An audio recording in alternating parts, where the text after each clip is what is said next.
सुप्रभात दर्शक बंधु आज फेब्रुआरी 20 तारिख शुक्रवार चलतु नजर पकाइबा आज देश विदेश प्रमुख खबर गुड़िक किंतु ता पूर्व जदि आपण मैंने आम वीडियो को लाइक करना आम वीडियो को लाइक करी कमेंट रे जय जगन्नाथ लिखंतु। आज आसिब राज्य बजेट 2026-27 आर्थिक वर्ष पर उपस्थापन करेंगे मोहन माझी। आसिब राज्य बजेट विकसित ओडिशा पाई चलित बजेट रे बड़ घोषणा करिपारंती मुख्यमंत्री मोहन माझी। बजेट आकार तो वृद्धि पाइबो एहा निश्चित हेले वर्धित बजेट रे साधारण लोके केते लाभवान हेबे ता उपरे रहिबो ओडिशावासीक नजर। राज्यपाल विधानसभा अभिभाषण रखी कहिथिले जे भारतर तृतीय बृहत अर्थनीति हेबो ओडिशा। विकसित भारत पाई ओडिशा साजिबो ग्रोथ इंजिन। राज्यपालक एही अभिभाषण को पूर्णांग रूप देबाकू आसुछि 2026-27 आर्थिक वर्ष पूर्णांग बजेट। पूर्व बजेट ठारू चलित वर्ष बजेट्र कलेबर बढ़ी 3,15,000 कोटी टपी पारे जहां विकसित ओडिशा स्वप्न को आहुरी बल देब।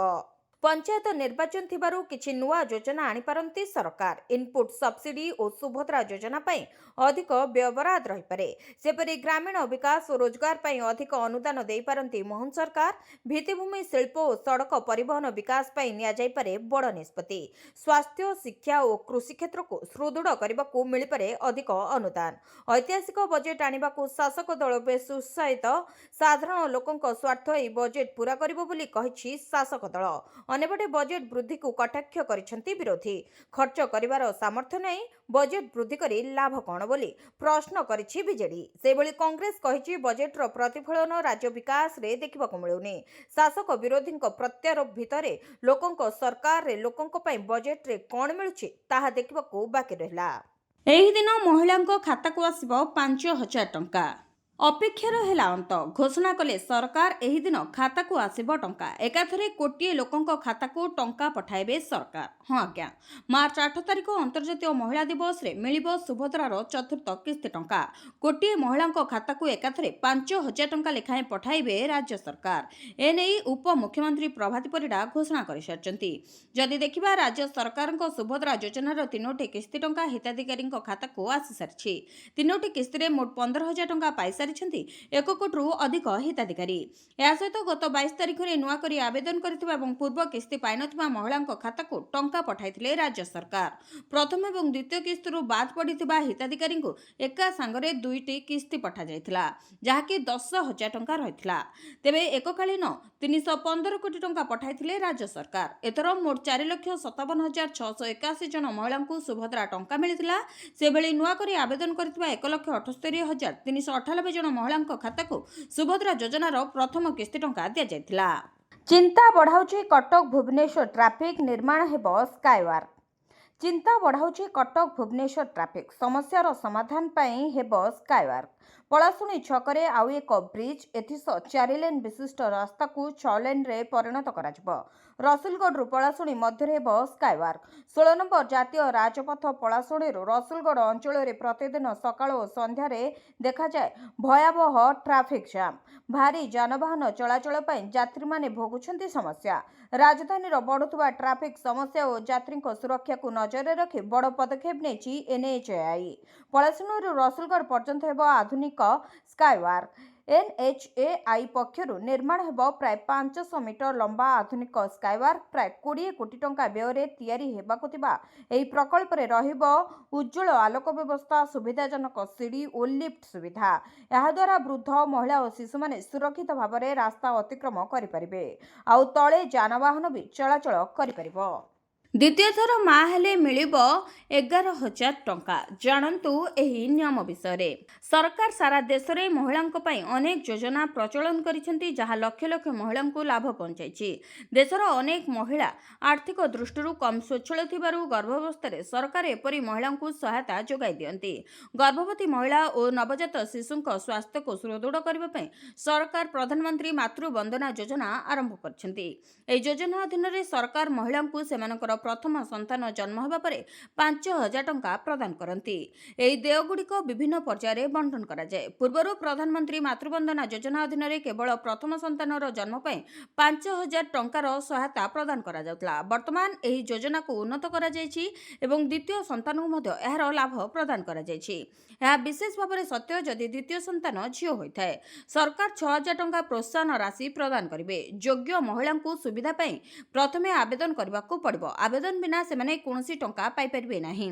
ତେବେ ଆବେଦନ ପ୍ରକ୍ରିୟା ସମୟରେ ସମସ୍ତ ଆବଶ୍ୟକୀୟ ଡକୁମେଣ୍ଟ ପ୍ରଦାନ କରିବା ବାଧ୍ୟତାମୂଳକ। ଆବେଦନ ସମ୍ପୂର୍ଣ୍ଣ ଯାଞ୍ଚ ହେବା ପରେ ସଠିକ୍ ପ୍ରମାଣିତ ହେବା ପରେ ଏହି ସୁବିଧା ମିଳିବ। ତେବେ ପ୍ରଥମ ସନ୍ତାନ ପାଇଁ ଏହି ରାଶି 2ଟି କିସ୍ତିରେ ପ୍ରଦାନ କରାଯିବ। ପ୍ରଥମ କିସ୍ତି 3,000 ଟଙ୍କା ଏବଂ ଦ୍ୱିତୀୟ କିସ୍ତି 2,000 ଟଙ୍କା। ଯଦି ଦ୍ୱିତୀୟ ସନ୍ତାନ ଝିଅ ହୋଇଥାଏ ତେବେ ତାଙ୍କ ଜନ୍ମର 270 ଦିନ ମଧ୍ୟରେ ପଞ୍ଜୀକରଣ ଆବଶ୍ୟକ ଏବଂ ସେମାନଙ୍କୁ ମଧ୍ୟ 6,000 ଟଙ୍କା ମିଳିବ। ମୋଟ 2ଟି ସନ୍ତାନ ହେଲେ 11,000 ଟଙ୍କା ଦେବେ ସରକାର। ଆଇନଜୀବୀ ପୀତବାସ ପଣ୍ଡା ହତ୍ୟା ମାମଲା ବିକ୍ରମ ପଣ୍ଡାଙ୍କ ପିଟିସନ ଖାରଜ। ଆଇନଜୀବୀ ପୀତବାସ ପଣ୍ଡା ହତ୍ୟା ମାମଲାରେ ଅଭିଯୁକ୍ତ ବିକ୍ରମ ପଣ୍ଡାଙ୍କୁ ଅଦାଲତଙ୍କ ପକ୍ଷରୁ କୌଣସି ଆଶ୍ୱସ୍ତି ମିଳେ ନାହିଁ। ଏକ ଘରୋଇ ହସ୍ପିଟାଲରେ ନିଜର ଚିକିତ୍ସା କରାଇବା ପାଇଁ ବିକ୍ରମ କରିଥିବା ଆବେଦନକୁ ତୃତୀୟ ଅତିରିକ୍ତ ଜିଲ୍ଲା ଦୌରା ଜଜ୍ କୋର୍ଟ ଖାରଜ କରିଦେଇଛନ୍ତି। କୋର୍ଟଙ୍କ ନିର୍ଦ୍ଦେଶ ଅନୁଯାୟୀ ବିକ୍ରମ ପଣ୍ଡାଙ୍କୁ କୌଣସି ଘରୋଇ ହସ୍ପିଟାଲ ନୁହେଁ ବରଂ ବ୍ରହ୍ମପୁର ସ୍ଥିତ ଏମ୍କେସିଜି ମେଡିକାଲରେ ହିଁ ଚିକିତ୍ସା ଯୋଗାଇ ଦିଆଯିବ ଏବଂ ତାଙ୍କର ଆବଶ୍ୟକୀୟ ଅପରେସନ ମଧ୍ୟ ଏହି ସରକାରୀ ମେଡିକାଲରେ ହିଁ କରାଯିବ। ଏ ସମ୍ପର୍କରେ ବ୍ରହ୍ମପୁର ଜେଲ୍ କର୍ତ୍ତୃପକ୍ଷଙ୍କୁ ଅଦାଲତ ଆବଶ୍ୟକୀୟ ନିର୍ଦ୍ଦେଶ ଦେଇଥିବା ବେଳେ ଅପରେସନ ଏବଂ ଚିକିତ୍ସା ସମୟରେ ବିକ୍ରମଙ୍କ ପରିବାର ଲୋକେ ସେଠାରେ ଉପସ୍ଥିତ ରହିବା ପାଇଁ ଅନୁମତି ପ୍ରଦାନ କରାଯାଇଛି। ସୂଚନାଯୋଗ୍ୟ ଯେ ନିଜର ସ୍ୱାସ୍ଥ୍ୟଗତ ସମସ୍ୟା ପାଇଁ ଘରୋଇ ହସ୍ପିଟାଲରେ ଚିକିତ୍ସିତ ହେବାକୁ ବିକ୍ରମ ପିଟିସନ ଦାଖଲ କରିଥିଲେ, ଯାହାକୁ ଅଦାଲତ ଆଗ୍ରହ କରିଦେଇଛନ୍ତି। ମହିଳାଙ୍କ ପାଇଁ ଖୁସି ଖବର, 50,000ରୁ ନେଇ 10 ଲକ୍ଷ ପର୍ଯ୍ୟନ୍ତ ଦେବେ ସରକାର। ଶୀଘ୍ର ଆରମ୍ଭ କରନ୍ତୁ ବିଜନେସ୍। ଦେଶର ମହିଳାଙ୍କ ପାଇଁ ଗୁଡ୍ ନ୍ୟୁଜ୍। ବିଜନେସ୍ କରିବା ପାଇଁ ମୋଦି ସରକାର ଦେବେ 50,000ରୁ ନେଇ 10 ଲକ୍ଷ ଟଙ୍କା ପର୍ଯ୍ୟନ୍ତ। କେମିତି ପାଇବେ ଲାଭ ଆସନ୍ତୁ ଜାଣିବା। ତେବେ ମହିଳାଙ୍କୁ ବ୍ୟବସାୟ ଆରମ୍ଭ କରିବାରେ ଆର୍ଥିକ ପ୍ରତିବନ୍ଧକରୁ ରକ୍ଷା କରିବା ପାଇଁ ସରକାର ବିଭିନ୍ନ ଯୋଜନା ଚଳାଉଛନ୍ତି। ଆମେ ଆପଣଙ୍କୁ ଏପରି 5ଟି ଯୋଜନା ବିଷୟରେ କହିବୁ ଯାହା ମହିଳାଙ୍କୁ ଆରାମରେ ନିଜର ବ୍ୟବସାୟ ଆରମ୍ଭ କରିବାରେ ସାହାଯ୍ୟ କରିବ। ତେବେ ପ୍ରଥମ ଯୋଜନା ହେଉଛି ଅନ୍ନପୂର୍ଣ୍ଣା ଯୋଜନା। ଏହି ଯୋଜନା ଅଧୀନରେ ଭାରତ ସରକାର ମହିଳା ଉଦ୍ୟୋଗୀମାନଙ୍କୁ ଖାଦ୍ୟ କ୍ୟାଟରିଂ ବ୍ୟବସାୟ ପାଇଁ 50,000 ଟଙ୍କା ପର୍ଯ୍ୟନ୍ତ ଋଣ ପ୍ରଦାନ କରନ୍ତି। ଏହି ରାଶି ବାସନକୁସନ, ଗ୍ୟାସ୍ କନେକ୍ସନ ଏବଂ ରେଫ୍ରିଜରେଟର, ମିକ୍ସର, ଟିଫିନ୍ ବାକ୍ସ ଏବଂ ଡାଇନିଂ ଟେବୁଲ ଭଳି ଜିନିଷ କିଣିବା ପାଇଁ ବ୍ୟବହାର କରାଯାଇପାରିବ। ଏହି ଋଣ ପାଇଁ ଜଣେ ଗ୍ୟାରେଣ୍ଟର ଆବଶ୍ୟକ। ଋଣ 36 ମାସ ମଧ୍ୟରେ ପରିଶୋଧ କରିବାକୁ ପଡ଼ିବ। ବର୍ତ୍ତମାନ ଏହି ଯୋଜନା ଭାରତୀୟ ଷ୍ଟେଟ୍ ବ୍ୟାଙ୍କ ମାଧ୍ୟମରେ ଉପଲବ୍ଧ ଅଛି। ସେହିପରି ସ୍ତ୍ରୀ ଶକ୍ତି ପ୍ୟାକେଜ ଯୋଜନା। ଏହି ଯୋଜନା ସେହି ମହିଳାଙ୍କ ପାଇଁ ଯେଉଁମାନେ ବ୍ୟବସାୟର 50%ରୁ ଅଧିକ ମାଲିକ ଅଟନ୍ତି। ଏହା ବ୍ୟତୀତ ଏହି ମହିଳାମାନଙ୍କୁ ରାଜ୍ୟର ଏଣ୍ଟରପ୍ରାଇଜ ଡେଭଲପମେଣ୍ଟ ପ୍ରୋଗ୍ରାମରେ ପଞ୍ଜୀକରଣ କରିବାକୁ ପଡ଼ିବ। ଏହି ପ୍ୟାକେଜ ଛୋଟ ବ୍ୟବସାୟ ପାଇଁ 50,000ରୁ 2 ଲକ୍ଷ ଟଙ୍କା ପର୍ଯ୍ୟନ୍ତ ଋଣ ପ୍ରଦାନ କରେ। ଏମ୍ଏସ୍ଏମ୍ଇ ବର୍ଗ ଅଧୀନରେ ପଞ୍ଜୀକୃତ କମ୍ପାନୀଗୁଡ଼ିକୁ 50,000ରୁ 2.5 ଲକ୍ଷ ଟଙ୍କା ପର୍ଯ୍ୟନ୍ତ ଋଣ ପ୍ରଦାନ କରାଯାଇପାରିବ। 5 ଲକ୍ଷ ଟଙ୍କା ପର୍ଯ୍ୟନ୍ତ ଋଣ ପାଇଁ କୌଣସି ସୁରକ୍ଷା ଆବଶ୍ୟକ ହେବ ନାହିଁ। କିଛି ସୁଧ ରିହାତି ମଧ୍ୟ ଉପଲବ୍ଧ ହେବ। ସ୍ତ୍ରୀ ଶକ୍ତି ପ୍ୟାକେଜ ପାଇବା ପାଇଁ ଭାରତୀୟ ଷ୍ଟେଟ୍ ବ୍ୟାଙ୍କ ସହିତ ଯୋଗାଯୋଗ କରିବାକୁ ପଡ଼ିବ। ସେହିପରି ଅନ୍ୟ ଏକ ଯୋଜନା ହେଉଛି ମହିଳା ସମୃଦ୍ଧି ଯୋଜନା। ଏହି ଯୋଜନା ଆର୍ଥିକ ଏବଂ ସାମାଜିକ ଭାବରେ ପଛୁଆ ମହିଳାଙ୍କୁ ଆଗକୁ ବଢ଼ାଇବା ପାଇଁ ଆରମ୍ଭ କରାଯାଇଥିଲା। ବ୍ୟବସାୟ ଆରମ୍ଭ କରିବା ପାଇଁ ବ୍ୟାଙ୍କଗୁଡ଼ିକ 60,000 ପର୍ଯ୍ୟନ୍ତ ଋଣ ପ୍ରଦାନ କରନ୍ତି। ଏହି ଋଣ 3 ବର୍ଷ 6 ମାସ ମଧ୍ୟରେ ପରିଶୋଧ କରାଯାଇପାରିବ। ବାର୍ଷିକ ସୁଧହାର ମାତ୍ର 4%। ଦାରିଦ୍ର୍ୟ ସୀମାରେଖା ତଳେ ରହୁଥିବା ବା ବିପିଏଲ୍ ମହିଳାମାନେ ଏହି ଯୋଜନାର ଲାଭ ପାଇପାରିବେ। କୌଣସି ଗ୍ୟାରେଣ୍ଟର କିମ୍ବା ସୁରକ୍ଷା ଜମା ଆବଶ୍ୟକ ନାହିଁ। ଏହି ଯୋଜନା ପାଇଁ ଯେକୌଣସି ବ୍ୟାଙ୍କ ସହିତ ଯୋଗାଯୋଗ କରାଯାଇପାରିବ। ସେହିପରି ମୁଦ୍ରା ଯୋଜନା। ସରକାରଙ୍କ କ୍ଷୁଦ୍ର ଉଦ୍ୟୋଗୀଙ୍କୁ ପ୍ରୋତ୍ସାହିତ କରିବା ପାଇଁ ପ୍ରଧାନମନ୍ତ୍ରୀ ମୁଦ୍ରା ଯୋଜନା ଆରମ୍ଭ କରିଥିଲେ। ଏହି ଯୋଜନା ଅଧୀନରେ ଯେକୌଣସି ଜାତୀୟ ବ୍ୟାଙ୍କରୁ 50,000ରୁ 50 ଲକ୍ଷ ଟଙ୍କା ପର୍ଯ୍ୟନ୍ତ ଋଣ ମିଳିପାରିବ। ଏହି ଟଙ୍କାରେ ମହିଳାମାନେ beauty parlour, tuition centre, tailoring ଇତ୍ୟାଦି ବ୍ୟବସାୟ ଆରମ୍ଭ କରିପାରିବେ। 10 ଲକ୍ଷ ପର୍ଯ୍ୟନ୍ତ ଋଣ ପାଇଁ କୌଣସି ଗ୍ୟାରେଣ୍ଟର କିମ୍ବା ସୁରକ୍ଷାର ଆବଶ୍ୟକତା ହେବ ନାହିଁ। ମହିଳା ଉଦ୍ୟୋଗ ପାଣ୍ଠି। ମହିଳା ଉଦ୍ୟୋଗୀଙ୍କୁ ଆର୍ଥିକ ସହାୟତା ଦେବା ପାଇଁ ପଞ୍ଜାବ ନ୍ୟାସନାଲ ବ୍ୟାଙ୍କ ଏବଂ ଭାରତୀୟ କ୍ଷୁଦ୍ର ଶିଳ୍ପ ବିକାଶ ବ୍ୟାଙ୍କ 10 ଲକ୍ଷ ପର୍ଯ୍ୟନ୍ତ ଋଣ ପ୍ରଦାନ କରନ୍ତି, ଯାହା 10 ବର୍ଷ ଅବଧି ମଧ୍ୟରେ ପରିଶୋଧ କରାଯାଇପାରିବ। ଏହି ଯୋଜନା ଅଧୀନରେ SIDBI ବିୟୁଟି ପାର୍ଲର ଖୋଲିବା, ଡେ କେୟାର ସେଣ୍ଟର ଚଳାଇବା, ଅଟୋ ରିକ୍ସା, ବାଇକ୍ ଏବଂ କାର୍ କିଣିବା ପାଇଁ ବିଭିନ୍ନ ଯୋଜନା ପ୍ରଦାନ କରେ। ସୁଧହାର ବଜାର ପରିସ୍ଥିତି ଉପରେ ଆଧାର କରି ନିର୍ଣ୍ଣୟ କରାଯାଏ। ଟ୍ରିବ୍ୟୁନାଲରେ ବିଚାରାଧୀନ ମହାନଦୀ ବିବାଦ, ଆପୋଷ ଆଲୋଚନାକୁ ଗୁରୁତ୍ୱ। महानदी जल विवाद प्रसंग को नहीं विधानसभा उत्तर रखिले मुख्यमंत्री मोहन माझी। बीजेडी विधायक रणेन्द्र प्रताप स्वाई प्रश्नर लिखित उत्तर रखिंट मुख्यमंत्री। महानदी को नहीं उभय राज्य छत्तीसगढ़ और ओडिशा मध्य बद आपोष समाधान पर दिल्ली में मुख्य सचिव स्तर में 3टी बैठक और 11टी जुग्म वैषयिक कमिटी अनुष्ठित हो सारी। राज्य सरकार एक वैषयिक कमिटी गठन कर उभय सरकार ऑफिसर स्तरीय बैठक कर मंत्रिस्तरीय कमिटी गठन करा जाय। छत्तीसगढ़ सरकार आलोचना जारी रही। एवं मामला ट्रिब्यूनाल रे विचाराधीन रही। ट्रिपल इंजिन सरकार थिबारु आपोष आलोचना को गुरुत्व दिया जाउछि। पूर्वरु महानदी रे छत्तीसगढ़ मनमानी ओडिशार चिंता बढ़ाइथिला। उपर मुंडरे ब्यारेज करी महानदीर जल अटकाइथिबा छत्तीसगढ़ कलमा ब्यारेज निम्न भागरे महानदी रे बालीबंध निर्माण करी पानी अटकाइछि छत्तीसगढ़। बढ़िबो दरमा भत्ता 25 तारिख रे होई पारे बड़ घोषणा आसला नुआ अपडेट। 25 तारिख घोषणा को नहीं चर्चा बढ़िपारे दरमा और भत्ता। केंद्र सरकार अधीन में कार्य करुवा लक्ष लक्ष कर्मचारी और पेंशन भोगी को नुआ वर्ष में निराश होगाकू पड़ी। समस्त आशा थिला जनवरी 1 तारिख दरमा और पेंशन वृद्धि पाइब। अष्टम वेतन कमिशन आधार में दरमा बढ़ किंतु नुआ वर्ष में सेमिति किछि होई नथिला। नुआ वर्ष लागू होई अष्टम वेतन कमिशन। तेबे प्रश्न उठुछि काहेकि एथिरे विलंब हेउछि। केंद्र सरकार अष्टम वेतन कमिशन गठन करने को मंजूर दे सारी। जातीय गणमाध्यम रिपोर्ट अनुसार अष्टम वेतन कमिशन कार्यालय खोला सारी। तेबे आसंता फेब्रुआरी 25 रे केंद्रीय कर्मचारी और पेंशन भोगी संघ मैंने दिल्ली में भेटार कार्यक्रम रही। दरमा रिविजन सह अन्य दाबीगुड़िक आलोचना पर वेतन कमिशन को दाबीपत्र प्रदान करा नहीं सूचना मिलूँ। तेबे केंद्रीय कर्मचारी बैठक पर सरकार निकट में दाबी उपस्थापन करा। सरकार जदि न शुणती तेबे कार्यबंद आंदोलन कर केंद्रीय कर्मचारी। सरकारी सूचना अनुसार अवसरप्राप्त न्यायमूर्ति रंजना देसाई को अष्टम वेतन आयोग अध्यक्ष भाव नियुक्ति दि जाएगी। सहित प्रोफेसर पुलक घोष सदस्य भाव और पंकज जैन को सदस्य सचिव भाव रखा जाएगी। 18 मास भितर सरकार को चूड़ांत रिपोर्ट देव एही कमिटी। अष्टम वेतन कमिशन लागू हेले केंद्रर समस्त कर्मचारी को यार लाभ मिलिबो। हलदिया पदर दुर्घटना भूल नक्शा ही दायी मंत्री विभूतिभूषण जेना देले बड़ बयान। हलदिया पदर दुर्घटना प्रसंग में परिवहन मंत्री विभूतिभूषण जेना प्रतिक्रिया। ए घटना एबर नुहे जो दिन ब्रिज तैयारी होईछि सेबेठारु डिजाइन भूल अच्छी। या भितरे बहुत जीवन अकारण गलानी। निजर स्वार्थ साधन पर जो भली काम करा जायतिला समस्ते याकू निंदा मध्य करछन्ते। आउ आज जो माने कहउछन्ते से माने आगरु कहु नथिले। ब्रिज प्रसंग में आगरु बहुत थर स्वर उत्तोलन करिछि बोली कहले परिवहन मंत्री। किंतु ए पर्यंत भूल होइतिबा डिजाइन परिवर्तन करा जाय नथिला। हलदिया पदर दुर्घटना एवं समस्त आखि खोली जाइछि। तेणु आग को डिजाइन भल भावे करा जाओ। तेबे जनवरी 31 रे दुर्घटना 5टी जीवन जाइथिला। याकु नै Supreme Court road safety committee report मागिथिले जाकु नै मुख्य शासन सचिव मध्य लिखिछन्ती। एहा उपरे विभागीय टीम स्पॉट उपर को जाई तदंत करूछि। जो गाड़ी दुर्घटना करथिला तार रजिस्ट्रेशन बातिल करा जायछि। ड्राइवर को मध्य बीएनएस 105 रे तुरंत गिरफ करा जायछि। आसिला नुआ तारीख एही दिन खाता को आसिबो 2000 टंका। केंद्र सरकारंकर सबुठारु महत्वाकांक्षी योजना हेउछि पीएम किसान सम्मान निधि योजना, जहाँकि सारा देशर लक्ष लक्ष चाषी मध्य उत्साह सृष्टि करिछि। वर्ष को 3 थर प्रदान करा जाउतबा 2000 टंकार आर्थिक सहायता केवल क्षुद्र चाष को भरणा करे नहीं बरं चाषी मानक पई एक गुरुत्वपूर्ण सहायक भाव में कार्य करे। एही योजना अधीन रे एपर्यंत 21टी किस्ती बंटन करा जायछि। एबे समस्तक नजर रहिछि 22तम किस्ती उपरे। शेष किस्ती 19 नवेम्बर 2025 रे प्रकाशित होइतिबारु परवर्ती किस्ती पई समय एबे निकटतर। मीडिया रिपोर्ट अनुसार होली पर्व पूर्व सरकार चाषी मानकु एही उपहार देबाकू प्रस्तुत करुछंती। प्रधानमंत्री किसान योजनार 22तम किस्ती 24 फेब्रुआरी 2026 पर जेकोसी समय रे जारी होई पारे बोली आशा करा जाउछि।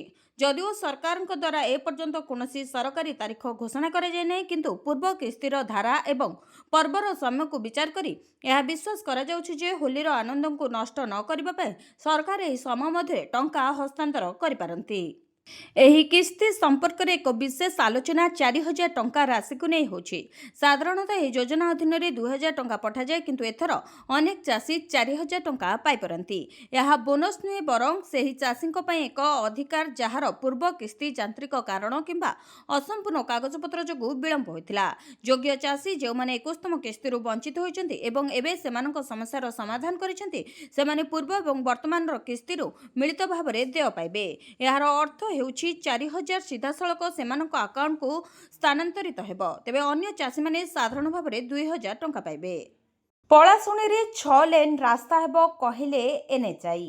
ପଳାଶୁଣୀରୁ ହଂସପାଳ ମଧ୍ୟରେ ବଢ଼ୁଥିବା ଟ୍ରାଫିକ୍ ଭିଡ଼ ଯନ୍ତ୍ରଣା କମାଇବାକୁ ବଡ଼ ପଦକ୍ଷେପ ନେଇଛି କେନ୍ଦ୍ର ସଡ଼କ କର୍ତ୍ତୃପକ୍ଷ। ଏହି ରାସ୍ତାରେ ଦୀର୍ଘ ଦିନ ଧରି ସକାଳ ଓ ସନ୍ଧ୍ୟା ସମୟରେ ଟ୍ରାଫିକ୍ ଜାମ୍ ସୃଷ୍ଟି ହେଉଛି। ବିଶେଷ କରି କଟକ ଭୁବନେଶ୍ୱର ମଧ୍ୟରେ ଯାତ୍ରା କରୁଥିବା ଲୋକଙ୍କ ପାଇଁ ଏହା ବଡ଼ ସମସ୍ୟା ହୋଇପଡ଼ିଛି। ତେବେ ଭିଡ଼ ନିୟନ୍ତ୍ରଣ କରିବା ପାଇଁ ପଳାଶୁଣୀରେ ଆଉ ଗୋଟିଏ ନୂଆ ବ୍ରିଜ୍ ନିର୍ମାଣ କରାଯିବ ବୋଲି ସୂଚନା ଦେଇଛନ୍ତି ଏନ୍ଏଚ୍ଏଆଇ। ବର୍ତ୍ତମାନ 4 ଲେନ୍ ଥିବା ଏହି ରାସ୍ତାକୁ 6 ଲେନ୍ କରିବାର ପ୍ରସ୍ତାବ ରହିଛି। ଏହାଫଳରେ ଯାନବାହନ ଚଳାଚଳ ଅଧିକ ସହଜ ହେବ ଓ ଟ୍ରାଫିକ୍ ଭିଡ଼ ବହୁ ଅଂଶରେ କମିବ ବୋଲି ଏନ୍ଏଚ୍ଏଆଇ କର୍ତ୍ତୃପକ୍ଷ ସୂଚନା ଦେଇଛନ୍ତି। ଏହି ପ୍ରକଳ୍ପ ପାଇଁ ପ୍ରାୟ 25 କୋଟି ଟଙ୍କା ବ୍ୟୟ ହେବ ବୋଲି ଅଟକଳ କରାଯାଉଛି। 1.5 ବର୍ଷ ମଧ୍ୟରେ କାମ ସାରିବାକୁ ଲକ୍ଷ୍ୟ ରଖାଯାଇଛି। ପ୍ରକଳ୍ପ ସମ୍ପୂର୍ଣ୍ଣ ହେଲେ ସାଧାରଣ ଲୋକଙ୍କୁ ଭିଡ଼ ଯନ୍ତ୍ରଣାରୁ ମୁକ୍ତି ମିଳିବ ବୋଲି ଆଶା କରାଯାଉଛି। ସଚିବ ସ୍ତରୀୟ ବୈଠକରେ ବଡ଼ ନିଷ୍ପତ୍ତି। ଜୁନ୍ 2026 ସୁଦ୍ଧା 65,000 ସରକାରୀ ନିଯୁକ୍ତି ଟାର୍ଗେଟ। 65,000 ଆଶାୟୀଙ୍କୁ ମିଳିବ ନିଯୁକ୍ତି। ଜୁନ୍ ମାସ ସୁଦ୍ଧା ଏହି ନିଯୁକ୍ତି ମିଳିବ। ମୁଖ୍ୟ ଶାସନ ସଚିବଙ୍କ ଅଧ୍ୟକ୍ଷତାରେ ବସିଥିବା ସଚିବ ସ୍ତରୀୟ ବୈଠକରେ ଏହି ନିଷ୍ପତ୍ତି ନିଆଯାଇଛି। ବୈଠକରେ ମୁଖ୍ୟ ସଚିବ ବିଭିନ୍ନ ବିଭାଗରେ ଖୋଲାଯାଇଥିବା ପଦବୀ ପୂରଣ ନେଇ ପଦକ୍ଷେପ ନେବାକୁ କହିଛନ୍ତି। ଜୁନ୍ 2026 ସୁଦ୍ଧା 65,000 ସରକାରୀ ନିଯୁକ୍ତି ଟାର୍ଗେଟ ପୂରଣ କରିବାକୁ କହିଛନ୍ତି। ନୂତନ ସରକାର ଆସିବା ପରେ ବିଭିନ୍ନ ବିଭାଗ ଦ୍ୱାରା ନିଯୁକ୍ତି ପ୍ରକ୍ରିୟାରେ 39,500 ଜଣଙ୍କୁ ନିଯୁକ୍ତି ଦିଆଯାଇଛି। ଆସନ୍ତା 3 ମାସ ମଧ୍ୟରେ ଆଉ 34,641 ନିଯୁକ୍ତି ପାଇଁ ବିଭିନ୍ନ ବିଭାଗର ପ୍ରସ୍ତାବ ଅନୁସାରେ ଓଡ଼ିଶା ଲୋକସେବା ଆୟୋଗ, ଓଡ଼ିଶା କର୍ମଚାରୀ ଚୟନ ଆୟୋଗ ଓ ଓଡ଼ିଶା ଅଧୀନସ୍ଥ କର୍ମଚାରୀ ଚୟନ ଆୟୋଗଙ୍କୁ ନିଯୁକ୍ତି ପାଇଁ ଅନୁରୋଧ କରାଯାଇଛି। ବିଭିନ୍ନ ବିଭାଗରେ ନିଯୁକ୍ତି ନେଇ ରହୁଥିବା ବିଭିନ୍ନ ସମସ୍ୟା ଓ ସମାଧାନ ସମ୍ପର୍କରେ ଅର୍ଥ ବିଭାଗ ପ୍ରମୁଖ ସଚିବ ଆଲୋଚନା କରିଥିଲେ। ଆଗାମୀ ବର୍ଷରେ ମଧ୍ୟ ନିଯୁକ୍ତି ପ୍ରକ୍ରିୟାକୁ ତ୍ୱରାନ୍ୱିତ କରିବାକୁ ପଦକ୍ଷେପ ନେବାକୁ ସାଧାରଣ ପ୍ରଶାସନ ଓ ସାଧାରଣ ଅଭିଯୋଗ ବିଭାଗକୁ କୁହାଯାଇଛି। ସେହିପରି ଗତ ବଜେଟ୍ ଅର୍ଥ ଖର୍ଚ୍ଚ ସମ୍ପର୍କରେ ବୈଠକରେ ଆଲୋଚନା ହୋଇଛି। ମାର୍ଚ୍ଚ ସୁଦ୍ଧା ଅର୍ଥ ଖର୍ଚ୍ଚ ସାରିବା ପରେ ବୈଠକରେ ଗୁରୁତ୍ୱ ଦିଆଯାଇଛି। ପାଖରେ ରାସନ କାର୍ଡ ଥିଲେ ଆପଣଙ୍କ ପିଲା ପ୍ରାଇଭେଟ ସ୍କୁଲରେ ମାଗଣାରେ ପାଠ ପଢ଼ିପାରିବେ। ଜାଣନ୍ତୁ କିପରି। ଯଦି ଆପଣଙ୍କ ପାଖରେ ରାସନ କାର୍ଡ ଅଛି ଏବଂ ଆପଣ ରାସନ କାର୍ଡ ହିତାଧିକାରୀ, ତେବେ ଆପଣଙ୍କ ପିଲା ମାଗଣାରେ ଯେକୌଣସି ପ୍ରାଇଭେଟ ସ୍କୁଲରେ ନିଜର ନାମ ଲେଖାଇ ପାରିବେ। ଆପଣ ଯଦି ଓଡ଼ିଶାରେ ରହୁଛନ୍ତି, ଆର୍ଥିକ ଦୃଷ୍ଟିରୁ ଦୁର୍ବଳ ଏବଂ ଆପଣଙ୍କ ପିଲାକୁ ଏକ ଭଲ ଘରୋଇ ସ୍କୁଲରେ ଶିକ୍ଷା ଦେବାକୁ ଚାହୁଁଛନ୍ତି, ତେବେ ଏହି ଖବରଟି କେବଳ ଆପଣଙ୍କ ପାଇଁ। କେନ୍ଦ୍ର ସରକାରଙ୍କ ଦ୍ୱାରା ପରିଚାଳିତ ଏହି ସିଷ୍ଟମ ଅଧୀନରେ ଆପଣ ଆପଣଙ୍କ ପିଲାକୁ ଯେକୌଣସି ବିଦ୍ୟାଳୟରେ ପାଠ ପଢ଼ାଇ ପାରିବେ। ଉଭୟ ଓଡ଼ିଆ ଓ ଇଂରାଜୀ ମାଧ୍ୟମ ବେସରକାରୀ ବିଦ୍ୟାଳୟଗୁଡ଼ିକରେ ବିନା ମୂଲ୍ୟରେ ପାଠ ପଢ଼ାଇ ପାରିବେ। ତେବେ ଓଡ଼ିଶା ସରକାରଙ୍କ ଦ୍ୱାରା ପରିଚାଳିତ ଏହି ଅନଲାଇନ୍ ପୋର୍ଟାଲ ବା ସିଷ୍ଟମ ହେଉଛି ଆର୍ଟି ପାରଦର୍ଶୀ, ଯାହାକି ଓଡ଼ିଶା ସରକାରଙ୍କ ବିଦ୍ୟାଳୟ ଓ ଗଣଶିକ୍ଷା ବିଭାଗ ଦ୍ୱାରା ପରିଚାଳିତ ଏକ ଅନଲାଇନ୍ ପୋର୍ଟାଲ ଅଟେ। ଆର୍ଟିର ପୁରା ଅର୍ଥ ହେଉଛି ରାଇଟ୍ ଟୁ ଏଜୁକେସନ। ପ୍ରତ୍ୟେକ ଘରୋଇ ସ୍କୁଲରେ 25% ଆସନ ପାଇଁ ଆର୍ଟି ଅଧୀନରେ ପ୍ରବେଶ ପ୍ରଦାନ କରାଯାଏ। ଏହି ଆସନରେ ପଢ଼ୁଥିବା ପିଲାମାନଙ୍କ ପାଇଁ ସରକାର ଫି ବହନ କରନ୍ତି। ରାଜ୍ୟ ସରକାରଙ୍କ ଦ୍ୱାରା 2021 ମସିହାରୁ ଏହା ଲାଗୁ ହୋଇଥିଲେ ବର୍ତ୍ତମାନ 2026-27 ଆର୍ଥିକ ବର୍ଷ ପାଇଁ ଅନଲାଇନ୍ ଆବେଦନ ଆରମ୍ଭ ହୋଇଛି। ଆର୍ଟି ଅଧୀନରେ ପ୍ରବେଶ ପରେ ପିଲାଟି 8ମ ଶ୍ରେଣୀ ପର୍ଯ୍ୟନ୍ତ ମାଗଣାରେ ତାର ପାଠପଢ଼ା ଜାରି ରଖିପାରିବ। ବର୍ତ୍ତମାନ ଠାରୁ 25% ସଂରକ୍ଷିତ ସିଟ୍ ଆଡମିସନ ପ୍ରକ୍ରିୟା ଅନଲାଇନ୍ ଆର୍ଟି ପାରଦର୍ଶୀ ପୋର୍ଟାଲ www.steparadarshi.odisha.gov.in ମାଧ୍ୟମରେ କାର୍ଯ୍ୟକାରୀ ହେବ। ଛାତ୍ରଛାତ୍ରୀମାନଙ୍କ ଦ୍ୱାରା ଅନଲାଇନ୍ ଆବେଦନ ପରେ ସମ୍ପୃକ୍ତ ବ୍ଲକ ଶିକ୍ଷା ଅଧିକାରୀଙ୍କ କାର୍ଯ୍ୟାଳୟ ହାର୍ଡ କପି ଡକୁମେଣ୍ଟ ଯାଞ୍ଚ ଓ ଯୋଗ୍ୟତା ଯାଞ୍ଚ ଆରମ୍ଭ କରିବେ ଏବଂ ସେହି ଯୋଗ୍ୟ ପିଲାଙ୍କୁ ରାଜ୍ୟ ସ୍ତରରେ ଅନଲାଇନ୍ କେନ୍ଦ୍ରୀଭୂତ ଲଟେରୀ ପାଇଁ ଅନୁଦାନ କରିବେ। ଲଟେରୀ ବିଜେତା ପିଲାମାନେ ବିଦ୍ୟାଳୟରେ ସିଧାସଳଖ ଆଡମିସନ ପାଇଁ ଏକ ସୁଯୋଗ ପାଇବେ। ତେବେ ସାମାଜିକ ଓ ଶିକ୍ଷାଗତ ଅନଗ୍ରସର, ଦାରିଦ୍ର୍ୟ ସୀମାରେଖା ତଳେ ରହିଥିବା ପରିବାର, ବିପିଏଲ୍ ତଥା ସରକାରଙ୍କ ଦାରିଦ୍ର୍ୟ ଦୂରୀକରଣ କାର୍ଯ୍ୟକ୍ରମର ହିତାଧିକାରୀ। ସରଳରେ କହିବାକୁ ଗଲେ ରାସନ କାର୍ଡଧାରୀ ଲୋକମାନେ ଚାହିଁଲେ ମାଗଣାରେ ନିଜ ପିଲାଙ୍କୁ ଘରୋଇ ବିଦ୍ୟାଳୟରେ ନାମ ଲେଖାଇ ପାରିବେ। ଏହି ଶିକ୍ଷା ଅଧିକାର ଆଇନ ଜରିଆରେ ଅନାଥ ଏବଂ ଅକ୍ଷମ ଶ୍ରେଣୀର ପିଲାମାନେ ମଧ୍ୟ ଘରୋଇ ବିଦ୍ୟାଳୟରେ ଶିକ୍ଷା ଲାଭ କରିପାରିବେ। ରାହୁଲ ଗାନ୍ଧୀଙ୍କ ବିରୋଧରେ ସାଂସଦ ନିଶିକାନ୍ତ ଦୁବେଙ୍କ ସ୍ୱତନ୍ତ୍ର ପ୍ରସ୍ତାବ ବିବାଦ। ସଂସଦର ବଜେଟ୍ ଅଧିବେଶନ ଖୁବ୍ ସରଗରମ ରହିଥିଲା। ଉଭୟ ଶାସକ ଓ ବିରୋଧୀ ପରସ୍ପରକୁ ଦୋଷାରୋପ କରିଥିଲେ। ପୂର୍ବତନ ସେନାମୁଖ୍ୟ ଏମ୍ଏମ୍ ନରୱଣେଙ୍କ ଅପ୍ରକାଶିତ ଆତ୍ମଜୀବନୀକୁ ନେଇ ସଂସଦ ହୁଲସ୍ଥୁଲ ହୋଇଥିବା ବେଳେ ସରକାରୀ ଦଳ ବିରୋଧୀ ଦଳ ନେତା ରାହୁଲ ଗାନ୍ଧୀଙ୍କ ବିରୋଧରେ ସ୍ୱାଧିକାର ଭଙ୍ଗ ନୋଟିସ୍ ଆଣିବାକୁ ଯୋଜନା କରିଥିଲେ। ଏପରି ସ୍ଥଳେ ଲୋକସଭାରେ ଗତ 2 ବର୍ଷ ହେଲା ନା ସ୍ୱାଧିକାର ସମିତି ରହିଛି ନା ଏଥିକ୍ସ କମିଟି ରହିଛି। ବିଜେପି ସାଂସଦ ନିଶିକାନ୍ତ ଦୁବେ ରାହୁଲ ଗାନ୍ଧୀଙ୍କ ଭାଷଣକୁ ନେଇ ଆପତ୍ତି କରିବା ସହିତ ରାହୁଲ ମିଥ୍ୟା କହି ସଂସଦକୁ ଭ୍ରମିତ କରିଥିବାକୁ ଚେଷ୍ଟା କରୁଥିବାରୁ ତାଙ୍କ ସାଂସଦ ପଦ ରଦ୍ଦ କରିବାକୁ ଦୁବେ ଏକ ସ୍ୱତନ୍ତ୍ର ପ୍ରସ୍ତାବ ଆଗତ କରିଛନ୍ତି। ସଂସଦୀୟ ବ୍ୟାପାର ମନ୍ତ୍ରୀ କିରେନ୍ ରିଜିଜୁ କହିଥିଲେ, ବାଚସ୍ପତିଙ୍କ ଦ୍ୱାରା ପ୍ରସ୍ତାବ ଗୃହୀତ ହେବା ପରେ ମାର୍ଚ୍ଚ 9ରୁ ଆରମ୍ଭ ହେବାକୁ ଥିବା ବଜେଟ୍ ଅଧିବେଶନର ଦ୍ୱିତୀୟ ପର୍ଯ୍ୟାୟରେ ଏହି ମାମଲାକୁ ସ୍ୱାଧିକାର କମିଟି ଆଚରଣବିଧି କମିଟିକୁ ପଠାଯିବା ଉଚିତ କି ସିଧାସଳଖ ଗୃହରେ ଆଲୋଚନା କରାଯିବା ଉଚିତ ସେ ବିଷୟରେ ଲୋକସଭା ବାଚସ୍ପତିଙ୍କ ସହିତ ପରାମର୍ଶ କରି ନିଷ୍ପତ୍ତି ନିଆଯିବ। ବିଶେଷଜ୍ଞମାନେ କୁହନ୍ତି ଯେ ଏହି ପ୍ୟାନେଲଗୁଡ଼ିକ ଗଠନ ନ ହେବା ପ୍ରକ୍ରିୟାଗତ ଏବଂ ରାଜନୈତିକ ଦୃଷ୍ଟିକୋଣରୁ ପ୍ରଶ୍ନବାଚୀ ସୃଷ୍ଟି କରିଛି। ଲୋକସଭାରେ ସ୍ୱାଧିକାର ସମିତି ହେଉଛି ଏକ ସ୍ଥାୟୀ କମିଟି ଯେଉଁଥିରେ ବାଚସ୍ପତିଙ୍କ ଦ୍ୱାରା ମନୋନୀତ 15 ଜଣ ସଦସ୍ୟ ଥାନ୍ତି, ଯାହା ସଦନ ଏବଂ ଏହାର ସଦସ୍ୟଙ୍କ ସ୍ୱାଧିକାର ଉଲ୍ଲଂଘନ କିମ୍ବା ଅବମାନନା ସମ୍ବନ୍ଧୀୟ ମାମଲାଗୁଡ଼ିକର ଯାଞ୍ଚ କରେ। ସମ୍ବିଧାନ ବିଶେଷଜ୍ଞମାନେ କୁହନ୍ତି ଯେ ଏହା ଏକ ଅର୍ଦ୍ଧନ୍ୟାୟିକ କ୍ଷମତା ଭାବେ କାର୍ଯ୍ୟ କରେ। ସଦନର ଅବମାନନାର ତଦନ୍ତ କରେ ଏବଂ ସଦସ୍ୟମାନଙ୍କୁ ଭର୍ତ୍ସନା କିମ୍ବା ନିଲମ୍ବନ ଭଳି କାର୍ଯ୍ୟାନୁଷ୍ଠାନ ସୁପାରିଶ କରେ। ଦ ନ୍ୟୁ ଇଣ୍ଡିଆନ୍ ଏକ୍ସପ୍ରେସକୁ ଲୋକସଭାର ପୂର୍ବତନ ସେକ୍ରେଟାରୀ ଜେନେରାଲ ତଥା ସମ୍ବିଧାନ ବିଶେଷଜ୍ଞ PDT ଆଚାରୀ ଏହି କମିଟି ଗଠନରେ ବିଳମ୍ବକୁ ଅସାଧାରଣ ବୋଲି କହିଛନ୍ତି। ସେ କହିଛନ୍ତି, ନୂତନ ସରକାର ଆସିବା ମାତ୍ରେ କମିଟିଗୁଡ଼ିକ ଗଠନ କରାଯାଏ। ଭାରତ ଉପରେ ଶୁଳ୍କ ଲଗାଇବାକୁ ଟ୍ରମ୍ପ ଖୋଜୁଛନ୍ତି ବାହାନା। ଆମେରିକାର ବରିଷ୍ଠ କଂଗ୍ରେସ ସଦସ୍ୟ ବୋର୍ଡ ସେମ୍ୟାନ୍ ଗୁରୁବାର କହିଛନ୍ତି, ଆମେରିକା ରାଷ୍ଟ୍ରପତି ଡୋନାଲ୍ଡ ଟ୍ରମ୍ପ ରୁଷୀୟ ତୈଳ କ୍ରୟ ପାଇଁ ଭାରତ ଉପରେ ବଡ଼ ଧରଣର ଶୁଳ୍କ ଲଗାଇବା ପାଇଁ ବାହାନା ଖୋଜୁଛନ୍ତି। ଆମେରିକାର ସାଂସଦ ସୋସିଆଲ ମିଡିଆରେ ଏକ ପୋଷ୍ଟରେ ଏଭଳି ଲେଖିଛନ୍ତି।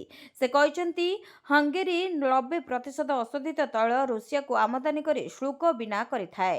ରୁଷର ସବୁଠାରୁ ବଡ଼ ତୈଳ କ୍ରେତା ଚୀନ ରୁଷୀୟ ତେଲ କ୍ରୟ ସହିତ ଜଡ଼ିତ କଟକଣାର ଶିକାର ହୋଇନାହିଁ, ଯଦିଓ ଚୀନ ଅନ୍ୟ କାରଣ ପାଇଁ ପ୍ରଭାବିତ ହୋଇଛି। ଅପରପକ୍ଷରେ ଭାରତ 21% ଅଶୋଧିତ ତୈଳର ରୁଷରୁ ପାଏ, କିନ୍ତୁ ଭାରତ ଉପରେ ଅଧିକ ଶୁଳ୍କ ଲାଗୁ କରାଯାଇଛି।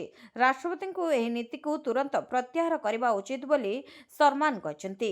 ଭାରତ ଆମେରିକା ଏକ ମଧ୍ୟବର୍ତ୍ତୀକାଳୀନ ବାଣିଜ୍ୟ ଚୁକ୍ତି ପାଇଁ ଏକ ଢାଞ୍ଚାରେ ପହଞ୍ଚିଥିବା ଘୋଷଣା କରିଛନ୍ତି। ଟ୍ରମ୍ପ ଏକ କାର୍ଯ୍ୟନିର୍ବାହୀ ନିର୍ଦ୍ଦେଶ ଜାରି କରି ଭାରତ ରୁଷୀୟ ତୈଳ କ୍ରୟ ପାଇଁ ଲାଗୁ ହୋଇଥିବା 25% ଦଣ୍ଡାତ୍ମକ ଶୁଳ୍କକୁ ହଟାଇ ଦେଇଛନ୍ତି।